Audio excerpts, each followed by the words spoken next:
fiction, science fiction, horror, fantasy, crime, LGBT, thriller. You have now entered the House of Mystery with your hosts, Eric Shapiro, David North Martino, John Copenhaver, and Al Warren. Heard on KCAA 106.5 FM Los Angeles, 102.3 FM Riverside, and 105.0 AM Palm Springs. For the interview today, we are going to be talking with true crime writer Paul Drexler, and we have a book in particular that he's focusing on called Notorious San Francisco, and it's true tales of crime, passion, and murder. So thank you for joining me, Paul. Sure, it's wonderful to be here. So, Paul, first of all, let's let the audience hear a little bit about you. What got you into writing true crime? It's funny. I'm not sure. I think one might be in the 1950s. My Uncle Jack's Buick was stolen and used in a gangland killing in New Jersey, and that definitely got my attention. And I think that's kind of how I got started on this. And I just find the history of crime and some of these things just fascinating, and they're also a lot of times related to other things that are going on around us, and they're just great stories. So that's kind of how I got started. I came out to San Francisco almost 40 years ago, and I've been sort of specializing in writing about the Bay Area crime. You know, I find it's pretty interesting. Now, you particularly look at older crimes like Notorious San Francisco. So you're talking about things from way back, aren't you? Maybe give us a little brief of kind of what you focus on. Oh, sure. Well, you know, San Francisco is a city that was founded in part by criminals. And that's one of the reasons that make it so interesting.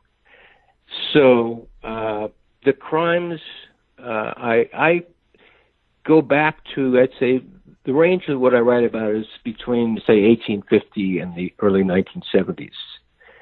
And this is a city that likes weird things and it likes unusual people. So it's almost like asking for these. The poet Kenneth Rexroth said that San Francisco is the only American city which was not founded by the westward spreading Puritan tradition. It was settled mostly by gamblers, prostitutes, rascals, immigrants, and fortune seekers. Those are my kind of people. So that interests me. Oh, you hang out with those kind of people. Yeah, and we're also like a United Nations of crime. I mean, really, all nationalities. In fact, in the early 1850s, the biggest group in San Francisco were the French, and they got here because there was this big lottery in Paris, which is called the Lottery of the Golden Ingot. And the first prize was this huge hunk of gold. And what they said they were going to do with the money was to bring 5,000, deserving poor French people to the United States. But what they actually did was they went into the prisons and they took the prostitutes, the pimps, and all their political opponents, put them on ships and sent them to California, where they fit right in. So it's got that kind of atmosphere to it. Yeah, and San Francisco's seen a lot of crime and activity. Of course, with the Zodiac coming up with the 50th anniversary, that's, I'm sure, something you hear about a lot with San Francisco, and that seems to be an endless one. It's so interesting. I do write about that, and it's I really call it's a study of zodiology, because what's fascinating, in addition to the crime, is the world of people who are studying the crime, and it has so many classic, parts to it. You have this murderer who you really can hate. They're very obnoxious. They're very braggadocio. You really want them to be caught, and somehow they're not. And also, they have these ciphers that they put up. So it's an intellectual puzzle, also. And it's almost like a religion, this zodiology business. And people have different suspects. It's like they're different kind of brands of the religion, and they argue endlessly about whether it's this person or that person. And I find those kinds of things interesting. Yeah. If you've ever been on one of their Facebook groups or pages, I can't believe how I think they're probably one of the more hateful groups. Oh, you're right. Well, it's. I think it's kind of like if you're like an extreme religious person, you hate the person who's slightly different from you much more than the person who doesn't believe at all.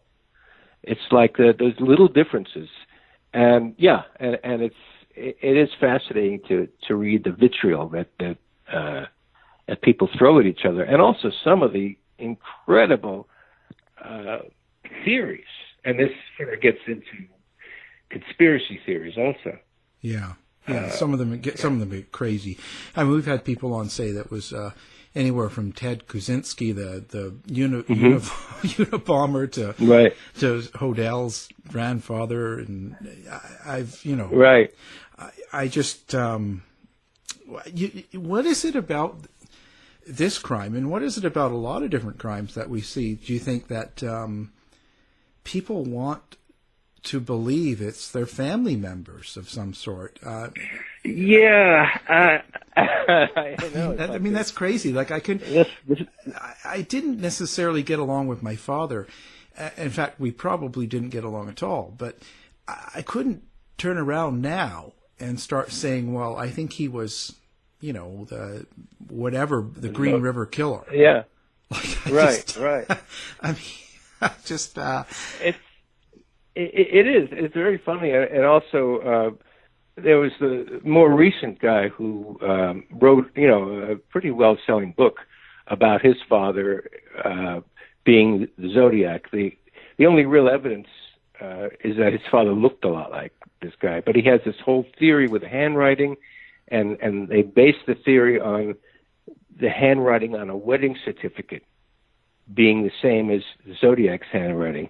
And then it turns out that the person who has the handwriting on the wedding certificate was the minister who married them. Well, that says it all. Yeah. So maybe that guy is the Zodiac. I don't know. Yeah. And I kind of feel sorry sometimes when I'm interviewing people like that. I mean, that you kind of start thinking, wow, they probably need help. And I just, they're in a bad situation when they start thinking things like that. And I mean, if you find real evidence, like clothing or body parts or something from a murder, then you can sort of start maybe taking it seriously. I don't know. It's too bad. I just don't know what it is. Yeah. Well, it's also interesting when you look at evidence, and I've gotten more interested in this. What is good evidence? And certainly, DNA and fingerprints are fairly conclusive. But a lot of other things that people have thought, was scientific evidence, like bite marks or handwriting analysis, are really not. There's a large element of subjectiveness in it. And then the whole thing about eyewitness testimony, 70% of people who have been freed by the Innocence Project, I think, were convicted on eyewitness evidence. It's not reliable. No. what's especially not reliable, it could be pretty good if it's the initial impression. A lot of times, people are shown photos by the police and kind of subtly pressured into picking one person. And then that gets settled in their mind and they're sure of it. When at the time it happened, they said, well, I just saw him for a second. So, yeah, it is interesting how all those things sort of fit in, and how in the Zodiac case, when people have a candidate, where all the evidence, that points to this candidate, they emphasize, and all the evidence that doesn't, they completely ignore. Yeah, but it's giving a lot of people a living, I guess. It's like a little cottage industry. Certainly, I'll tell you. Write a Zodiac book or write a Jack the Ripper book, and you got some good cash flow. Yeah. Now, so in the book, were there any cases that particularly really surprised you that you came across? Well, there were a lot of interest. Well, one was certainly, I have a section called con artists, and these, and of course San Francisco has some interesting ones. And one was a Dr. Abrams, who was in fact an actual very good doctor. He went to Heidelberg University, and he wrote some classic books. And then around 1908, he came up with this idea of that electrical impulses was a big part of this. And of course, at that point, electricity was kind of a new thing, and people gave a lot of power to that. There were a lot of devices made that you plug in, and that somehow made them work. And he came up with this theory that he could have this machine that could just with a sample could tell everything about you, could tell what color hair you had, what religion you were. Anyway, and it became like a very successful business for him. And it wasn't until almost that he died that he was finally discredited. But I think that was one. Or also the one case that really interested me from just when I heard about the name of the first thing, which was the Yacht Bandits. Which is, it's a great name, Yeah. And it literally, it was true. It is these guys who had a yacht. They were actually members of the San Francisco Yacht Club. And they would sail the yacht from city to city, rob a bank, go back on the yacht, go to the next city. And these two people were incredibly talented, brilliant. They were creative writers. They could make anything. But what they loved doing was robbing banks and escaping. And it's interesting that some of the most able people I've ever read about both ended up being executed for murder. But it was they're so often you read about someone or someone says, "Oh, this person is so smart, so talented. They could make a good living just working a regular job."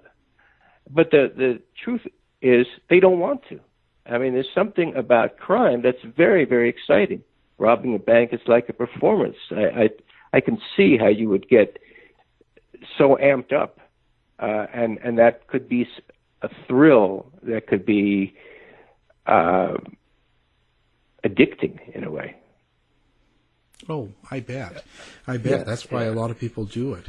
It's funny that these are bank robbers, and how you don't really hear about a lot of the bank robbers. This is a bank robbing couple, the Yacht Bandits, but yet you'll hear about Bonnie and Clyde. Well, you're right. They killed. Well, of course, Bonnie and Clyde killed more people, and they were, and it was at that particular time in the 1930s when the bank robbery was big. But you're right. These people were much more interesting.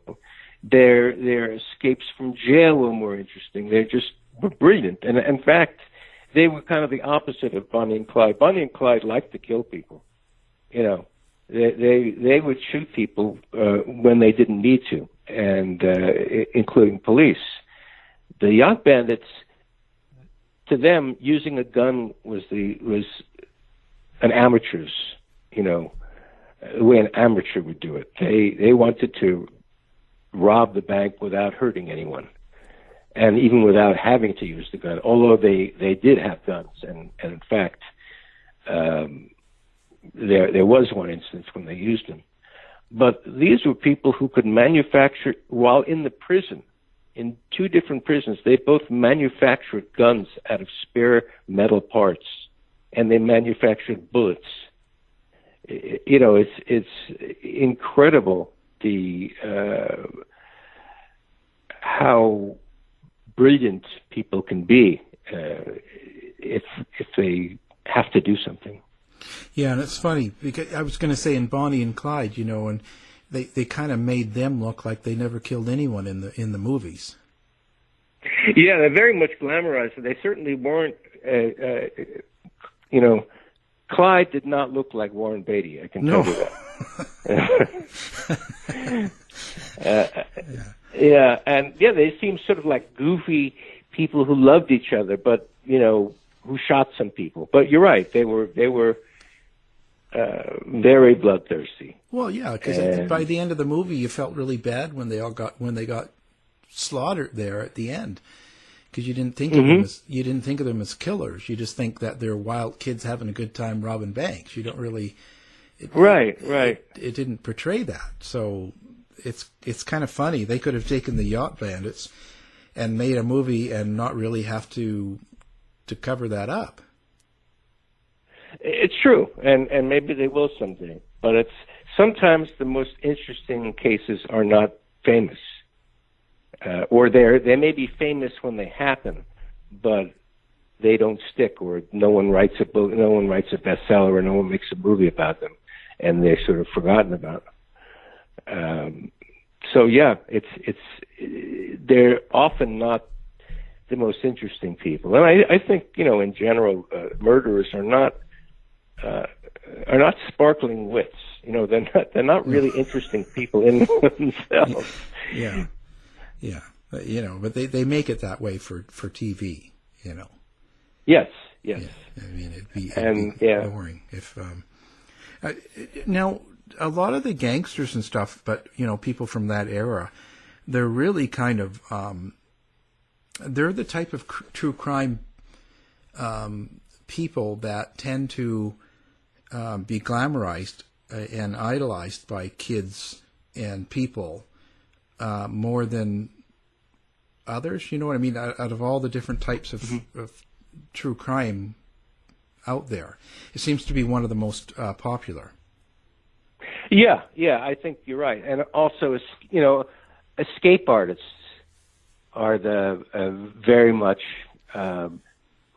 you know, admired, and you can sort of understand it, you know, because there's this one person out there and they're surrounded by hundreds of police, and they have to, like, you know, walk through a sewer and make up keys to open these doors and do these incredible physical things. And even though they're, you know, in fact, they happen to be murderers, you sort of forget that. And it's like this one person against the state. And that gives them the sort of romantic. It does turn out that most of the escape artists were bank robbers. And I think that's because that tends to attract more intelligent and more confident criminals. You really have to plan, you know, quite carefully how to rob a bank, and obviously escaping takes that same planning. But yeah, I write about a number of them. There was a guy who was called the Escape King, and he was on the run. He escaped a number of times, and he became kind of a hero. He didn't kill anyone. He had a cute wife and a little kid, and you know, he would send notes while he was on the run. One time, he asked President, I think it was President Hoover, says, give me one more chance. I'll stop. And then, of course, 2 weeks later, he robbed another mail train. But yeah, there's something really kind of exciting about them. Yeah. Now you've also got the murderous millionaire, William Thorson. So why would someone with that much money have to be a murderer? Like, or I guess it really doesn't matter. I guess that kind of brings up the point that it really doesn't matter what you own or how much you have, or if you're smart or dumb, or if you can write poetry. It just, if you're a murderer, you're a murderer. Well, yeah, I think he really comes under the heading of psychopathic killer. And there are definite physical differences between true psychopaths and other people. And if you look at the way their brains work, there is a difference. There's much less activity in the parts of the brain that have to do with conscience and planning and things like that. And it's also interesting that all psychopaths are certainly not killers or not even criminals.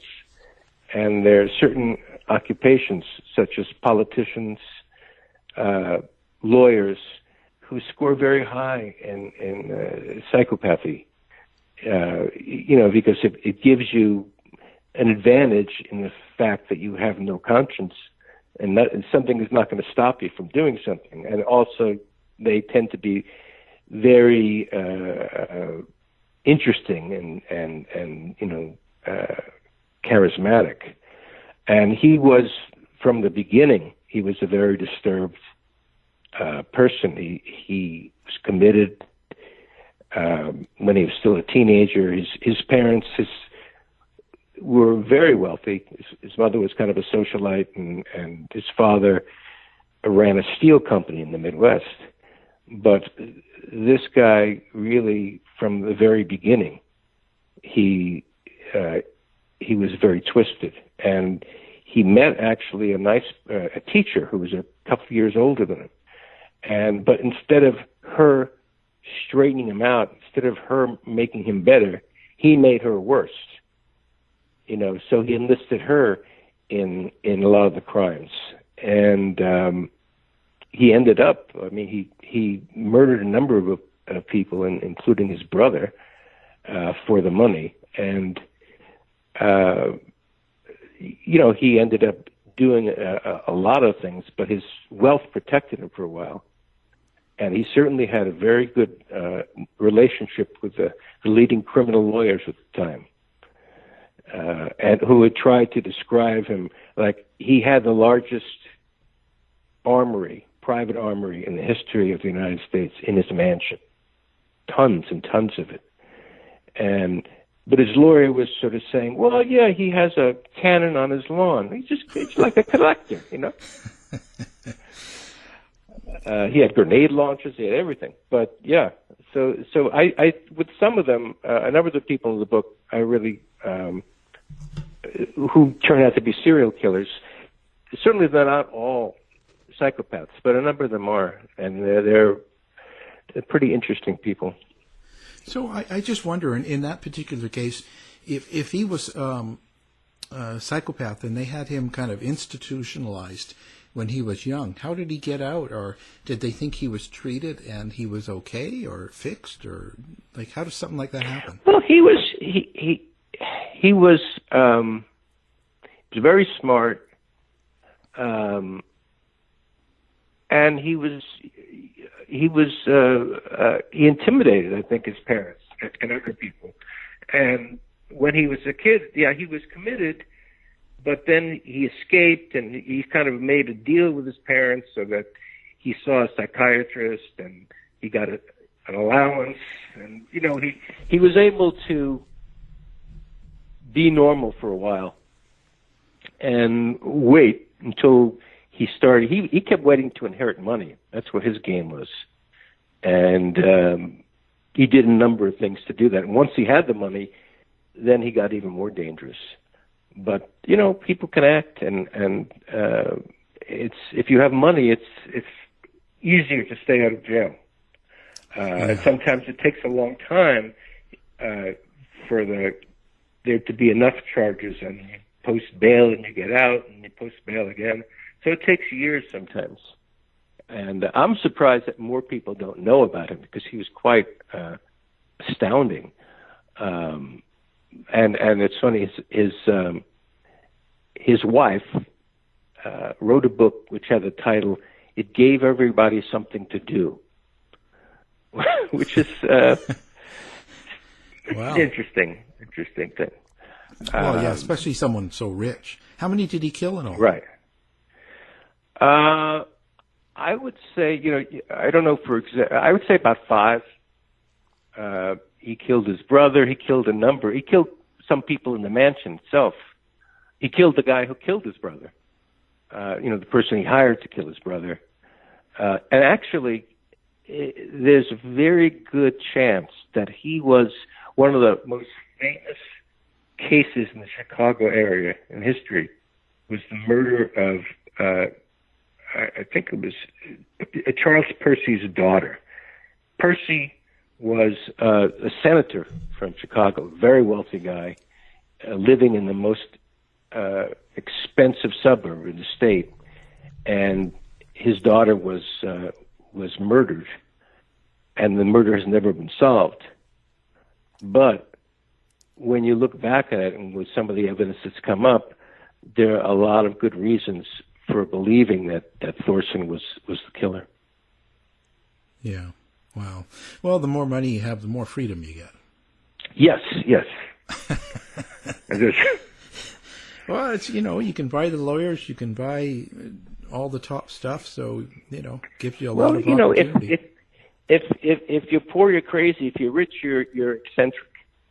That's how it works out a lot of times. Yeah. Oh, another one. I like this. Big Bertha Heyman. I love names like that. She was great. She shows up in San Francisco around 1880.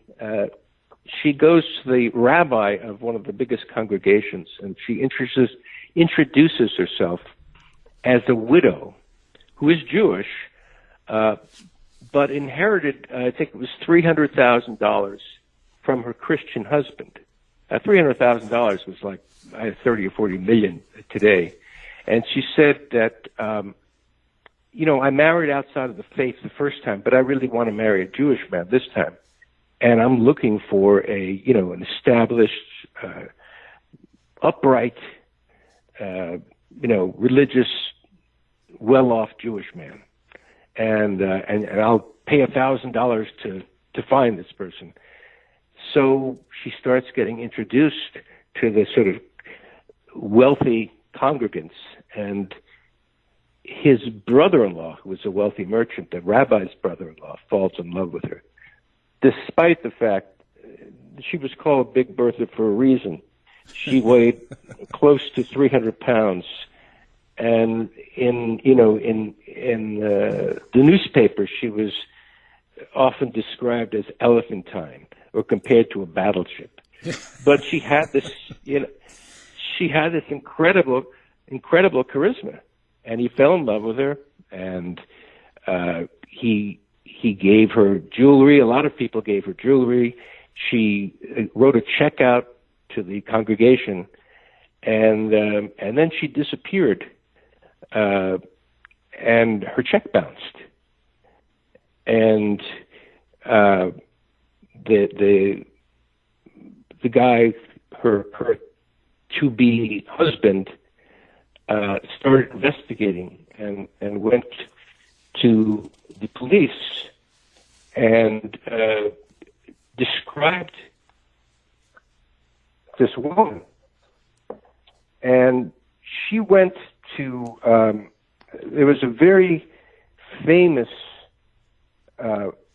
detective in San Francisco who listened to the description of her, and then he turned and took a book out of the bookcase and turned to page 209 and pointed to the picture and said, "Is this her?" And it was. The book was Professional Criminals of America. It was a book written by the chief of police of New York. New York. It's a very famous book, Thomas Burns, and she was Bella. She was known to be one of the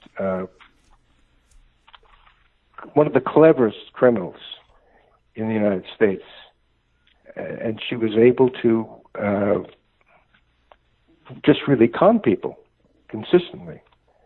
And then what happened was that she was hired by a producer because it was so interesting to have this person, and she had this other career, and she would give lectures about her life, and then she would sing one of two songs that she knew, and later on she became a star actress, and she became known as an actress who couldn't act, a singer who couldn't sing, and a dancer who couldn't who couldn't dance. And the fact that she was so bad was a great draw for some reason. She went on in that area for a long time. So she was just, she's very funny, from our point of view. She's charming. It's a great story. Of course, if you were one of the people who had gotten conned by her, you probably wouldn't think she was this way. But she was quite an unusual person. Well, it sounds like it. And what she could get, what was that said in the Woodward Gardens? She had 18,000 people see her? Oh, yeah. And what it said about her, she had the reputation, this is Thomas Burns from the New York Police Department. She has the reputation for being one of the smartest confidence women in America. And it was kind of written very admiredly. And she also said that the moment I discover a man's a fool, I let him drop. But I delight in getting into the confidence and pockets of men who think they can't be skinned. It ministers to my intellectual pride. Which is a great line. But the truth is that if a man was a fool, she'd also con him. So, yeah, she was quite... Actually, she was once in a play. There's a famous character in San Francisco known as Oofty Goofty. And his talent was that he felt no pain. And you could kick him, for a dime. You could hit him with a bat for a quarter. This became like a big deal when people would go to the Barbary Coast. They'd want to hit Oofty. So he and Big Bertha were hired by a theater to do Romeo and Juliet. But they had to do it differently because there was no way that she could fit into the balcony. So the balcony scene was played with him in the balcony and her on the ground. And, it was a big hit, but he was kind of rough. She quit it after a few performances, and her acting career ended when she was in a play called Mazeppa. It was a very famous 19th century play. And in this play, the heroine is strapped to a donkey, and various things happen. So she was strapped to a real donkey on stage, and the donkey and her fell into the orchestra pit and wiped out the 2/3 of the orchestra. So go figure. Yeah. These are interesting people. So she was mainly a con person. That was her big thing. Absolutely, yeah. She was a con person who became like an actress, but basically she was a con person, and she had done it many times and for long periods. Now I understand. I've read something about she might have even been a wrestler at one point, and then there was another point where she and a woman of similar size engaged in a horse race, which was again another big hit. So yeah, she was quite a celebrity in her own way. Wow, never interesting. There's so much great history. Oh, and now, and in the book, you've also covered, I guess, the Queen of Grudges. Now, what was that? Tried to poison an entire town. Yes. It was this woman who was, well, let's put it this way. If holding grudges was an Olympic event, she would have won the gold medal. For, she lived in Northern California, and she was always suing people. Basically, she married a wealthy miner. And at one point, she went away for a few months, came back with a child who she claimed was his.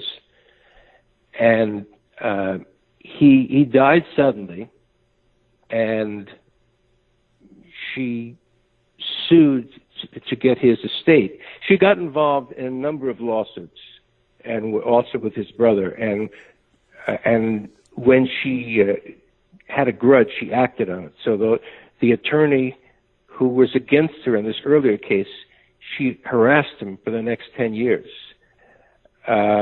She planned, and she raised this kid as kind of her criminal.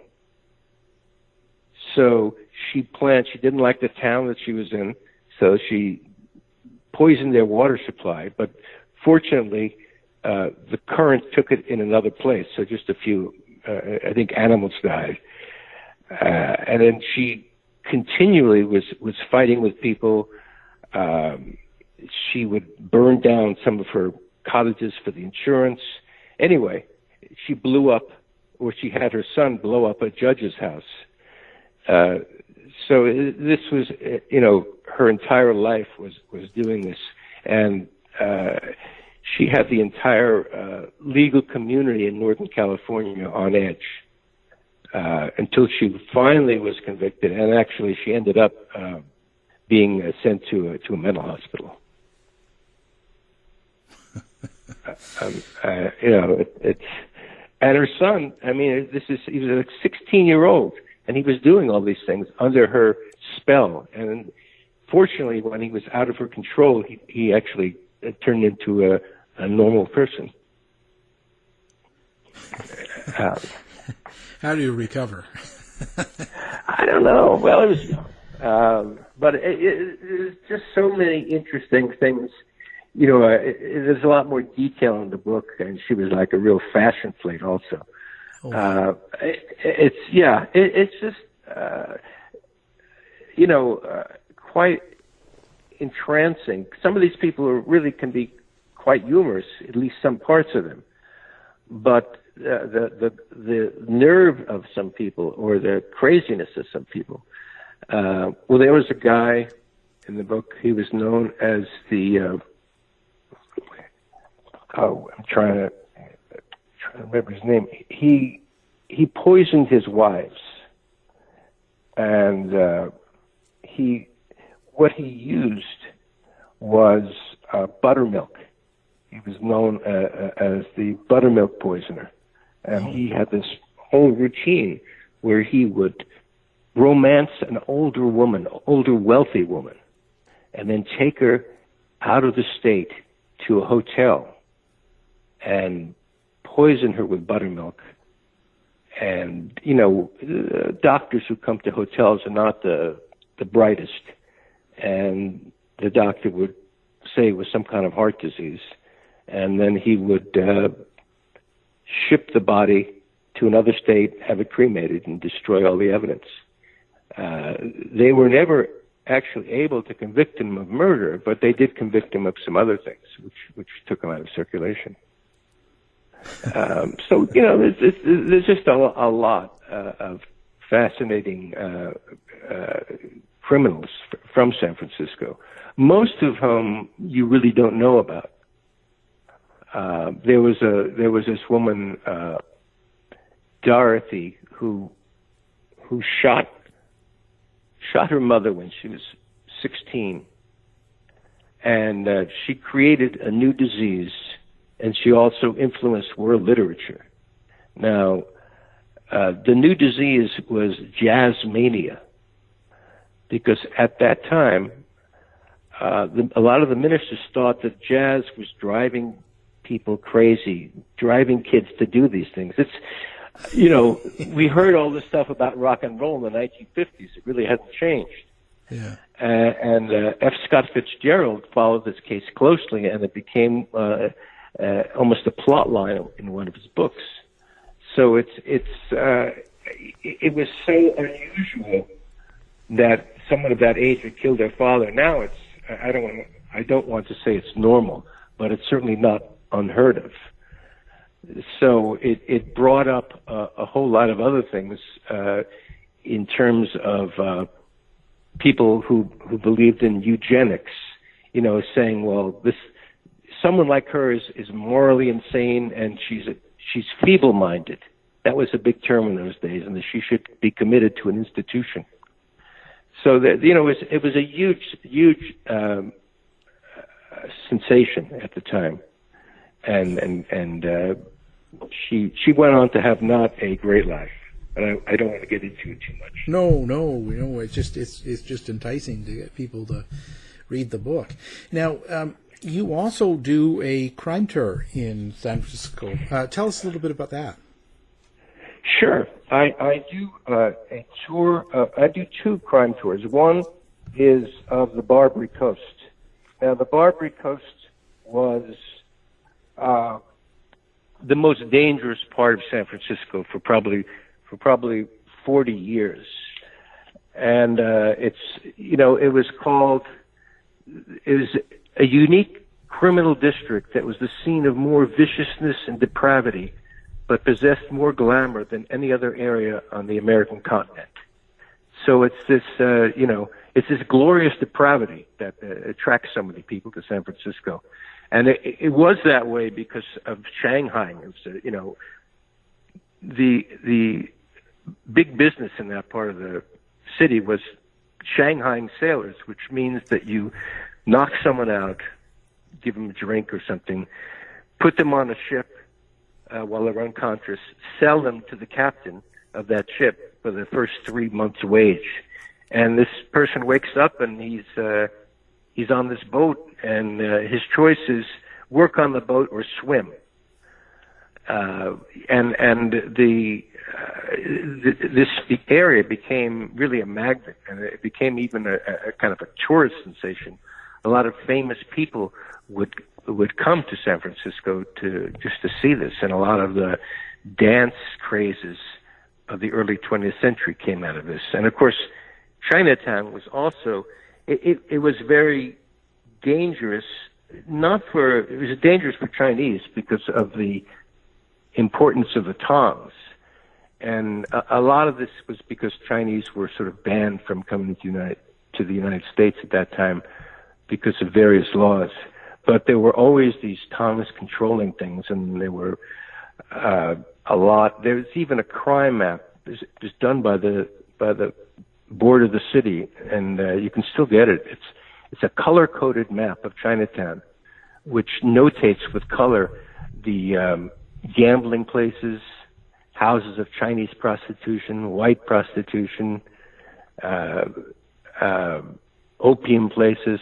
It's quite fascinating. So those are two different tours that I give. Wow, that's pretty interesting. Now, do you have a website for that, for the tours? Yes, it's called crookstour.com, and I got that from CROOKSTOUR.com. And that was an idea of my mentor, a friend, Kevin Mullen, who was the deputy police chief of San Francisco and who became a crime historian. And he came up with that idea, and it ended up being a walking tour. Wow. Sounds pretty interesting. We'll have that posted on our website as well, so people can find it easier. Now, your book, it's available on Amazon, and I would imagine any bookstores, if they don't have it, they can order it. Do you have Absolutely. And do you have a website yourself for your books or for anything else? Or no, I have the Crooks Tour website. I have a Facebook page, for Notorious San Francisco. But I am putting up a website for the book. Okay, fantastic. And I'll be talking at a number of places, speaking at a number of bookstores in San Francisco and Northern California. Oh, that'll be good. That'll be fun. So you're going to go around to the bookstores and just kind of present your book or talk about the San Francisco? Yeah, I think talk about it, maybe read a little bit of it, and and answer questions, because I certainly knowledgeable about bad things that went on in this town for a long time, and it seems to interest people. Well, I didn't think anything bad ever happened in San Francisco. Yeah, it's a very dull place. It's like quiet place. Yeah. Go knit and exactly. That's where retirees come instead of going to Arizona. They come to San Francisco. Yeah. Do you have any influences yourself as far as crime, like writers or anything like that? Well, I do. I am interested in the con artists. That's one area that's interesting to me. And there's also some of the unsolved crimes. Certainly, there's the Zodiac, and there's a couple of other cases that I think are quite interesting. So, but I'm open to all crime. Let me put it that way. Well, there's plenty out there. Lots of crimes to find. That's yes. Are you going to continue writing about this? Is this going to be? Oh, sure. I think I will. Yeah, I think I will. I find it, just very interesting, and that it's kind of a way to look at the world through the lens of crimes, and often they're very connected to issues that are going on in the world. And they're great stories. I like stories, and that's, cops and criminals are both really good storytellers. Let's put it that way. Yeah. And obviously, so do other people. So are you working on another book right now, or are you giving it a break? I'm working on some pieces. I don't know if they're going to end up in a book or not, but I am interested. I am back to writing again now that the book is out, and we'll see where that goes. I like to create a deadline for myself. That's how work, at least for me, gets done, and it will probably end up as a book. Wow, sounds great. Well, it's been a great interview, and I'm glad you had the time to come on the show. Thank you very much. The book, of course, we're talking about is Notorious San Francisco, True Tales of Crime, Passion, and Murder. Our guest has been Paul Drexler. Thank you for being here. Oh, thank you so much for the opportunity. To find out more about our show, guests, or to listen to past shows from our archive, please go to www.houseofmysteryradio.com. Show's over for now. Was it as good for you as it was for me? Well, good night. This has been a production of Something Weird Media. I'll be back.